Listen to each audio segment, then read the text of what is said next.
So, my camera messed up on me, but we're back at it again We're right back, like we never left. with Danny Myers. Yeah, buddy. So, Danny, by you being such a great battle rapper and being busy all the time and having all these things to do, when do you have time to go home or to be at home with your family? Um, I'm spending more time with my family now. You know what I'm saying? Like, I do like for well, this year has been hectic. I did the Ultimate Madness season 2, so Yes. I was like traveling every 2 weeks, and my schedule after that is even crazy because I'm still traveling every 2 weeks. So it's not as bad because I only do like probably 3 days. I might every 2 weeks I might be gone for like 2 or 3 days. But Mhm. outside of that, I'm at the house working out with the family or cleaning up, stuff like that. Regular stuff you do. Like, but even while I'm at home, I'm still like thinking of bars and memorizing bars and thinking of bars and memorizing bars like 24/7. So I hardly ever get like a day off. So because you don't want to like overload your mind with a lot of work. So sometimes you do need to just let your brain rest and just take a break. Mhm. Like Mhm. because that writing and memorizing everyday stuff, it will take a toll on you, Yes. stressful mentally, and then it's like you'll start forcing out whack bars and stuff that's not really creative or stuff that you probably subconsciously you heard before. You might say it, so you do need to let the brain rest. But I'm trying to balance of having some little small breaks in between and like just doing regular shit like just watching movies, playing video games, just chilling. You know what I'm saying? Going to Mhm. the mall, like Yeah. just regular stuff. But you got to get right back to it. You got to get right back in the dungeon and right back in the dojo. So I'm constantly sparring with different battlers around the country, and you know I'm it's busy. It's a hectic life, but when you're the bar guy, you gotta kind of live up to that mantra. You gotta live up to that standard. I That's a set a standard fact. for myself, and I try to let that standard be something that others can look up to or follow or be inspired by and say, well, damn, Danny works hard and he constantly, trying to push the envelope in terms of the bars and the lyricism. So maybe I'm gonna try to follow that, and I think it's been working for the most part. Like I've seen a lot of these guys emulate or mimic a lot of the stuff that I do now. I've So seen that also.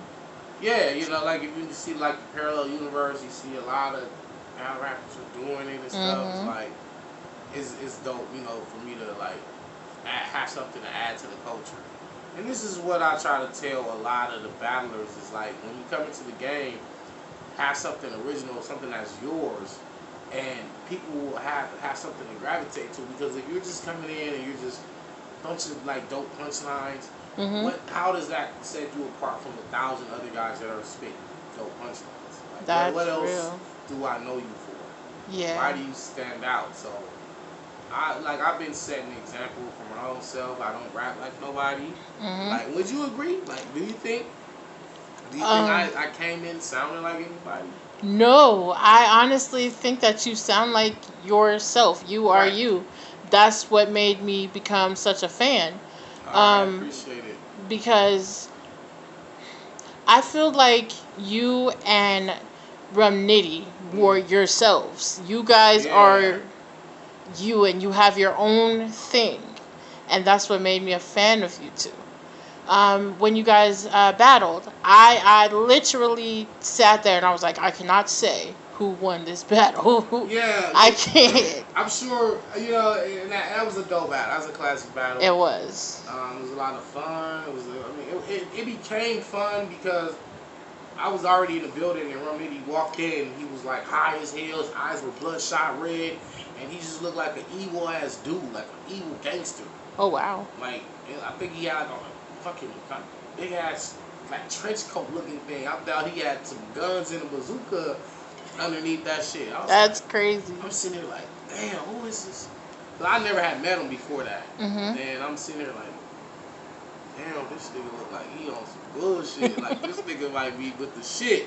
I bet. So when I was rapping and I hit his chain, he was like, don't touch me.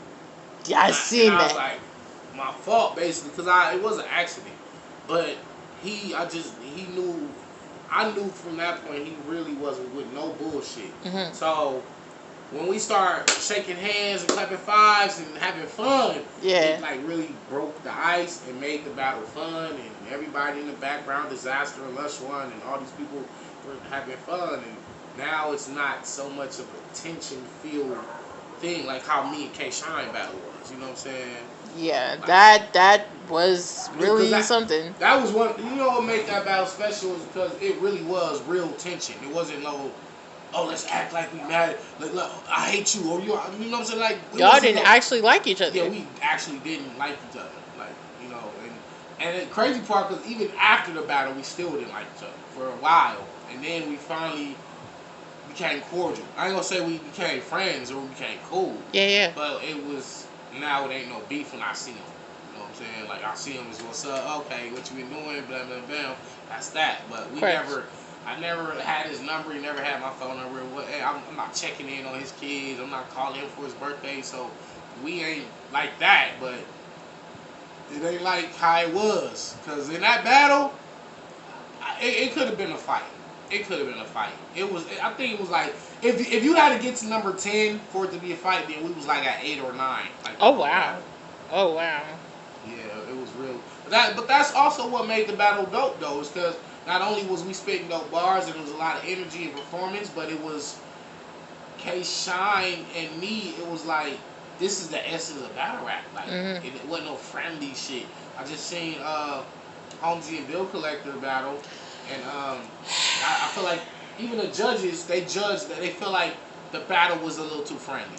Like, that's what Goods was saying, that's what Method Man was saying. Cause I mean, and it wasn't their fault, because I mean they both homeboys in real life. They're loud boys. Yeah, yeah. So it's kind of like, and that's why I don't like to battle my friends, because you can't get into the mindset of, oh, I gotta kill this nigga. Like, you can't do that with somebody you have like a bond with. You know what I'm saying? No, I completely understand.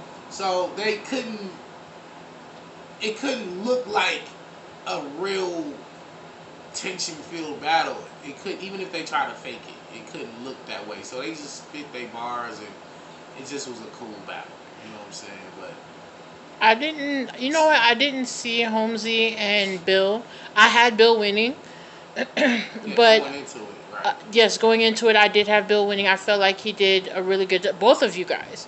I felt like both of you guys did a really good job during this tournament. Oh yeah. But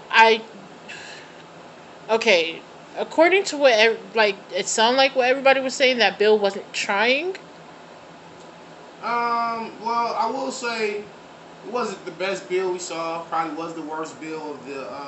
It was the worst bill actually of the tournament. But take into consideration that he was battling every 2 weeks. Like, every 2 weeks, we're not getting 30 days. We're not getting 45 days. We're getting 2 weeks to. And so then when you run into your homeboy, it's kind of like, he probably just was. It didn't. To me, it didn't seem like Bill was trying to win the battle. Like, if you watch it, he was just trying to spit some cool stuff, but it looked like Holmesy was trying a little more than Bill.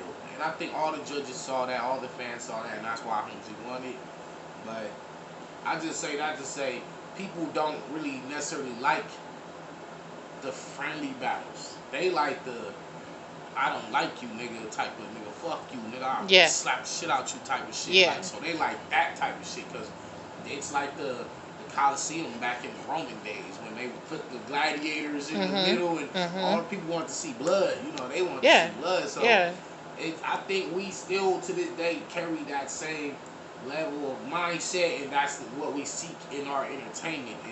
This is why you watch boxing. This is why you watch MMA. This is why you watch wrestling. This is why you watch battle rap. You like to see the confrontation. You like, people just naturally like to see confrontation. Like, I swear, if you go to a school, a high school or a middle school right now, let there be a science project going on over here. It's a few people over there looking but then let a fight break out over here. Everybody gonna run to it. The whole school runs to the fight. Yeah. We, it's like we have a propensity for violence. Like it's like we, I don't know, it's like it's embedded in us. So that's, I think that carries over into battle rap. Like when people see these battles, they want to see real like tension, and they get that with me a lot. Like when I battle, it's like it's a lot of energy, not necessarily negative energy, but a lot of like energy to my towards my opponents. You know what I'm It saying? is. It's a whole bunch of energy. Like I'm gonna I'm gonna keep it a buck. Every time I watch you battle, Mm-hmm. like your bars is crazy, and Thank you. I literally cannot deal. I scream at my phone. I'm like, ah, Daddy, go! I'm gone. So yeah. Appreciate it. Yeah, I mean, like, I be telling people, they be like, why are you doing all this yelling? That's all you do is yell. And I'm like, It well, makes it better. I can't tell this guy that I'm gonna slap him and I whisper it to him. Like, I'm gonna yell that shit to him. Like these niggas gotta feel me. Where you gotta feel my aura, my presence. Like that's just how I naturally get out. Like I'm just Yeah. it's natural. It's not like a fake thing, a fake front that I put on, or let me get into character. Like no, like it's like if you chilling with me on a regular basis, like I'm the coolest person you will ever meet. Like I'm super cool, down to earth, You seem like it. super cool. But then when it's like in that battle ring, now I'm on some drama. I'm Yeah, on some yeah, real bullshit now. Yeah. The way I look at it is my opponent is trying to embarrass me. He's trying to clown me. He's basically telling me he's better than me. And Well, I pretty take much. high offense to that. Because I don't feel like nobody's better than me at battle rap. Exactly. That's how I feel. I think all battle rappers feel the same way you do, They should feel like and they do, and it's sometimes I feel like it's a like y'all is a little bit into yourselves, but then I mm-hmm. have to think to myself, this is battle rap, and this is what it's supposed to be. So I Some have to of be them are like, definitely like that, but it's like the Danny outside the ring is a totally different Danny than in the ring. You know, so of I'm course. not this Hollywood guy. You know what I'm saying? Like Mm-hmm. me, like I come to your house to do an interview. You know, That's a lot of these battle rappers wouldn't do that. You know what I'm saying? They'll be like, oh, you got first of all, you need to pay me. Then you need to meet me somewhere at a certain time. If you're not there on the dot, then I'm out of there. Blah blah blah. I'm like, I'm cool. Like shit, we can do it at the fucking Walmart.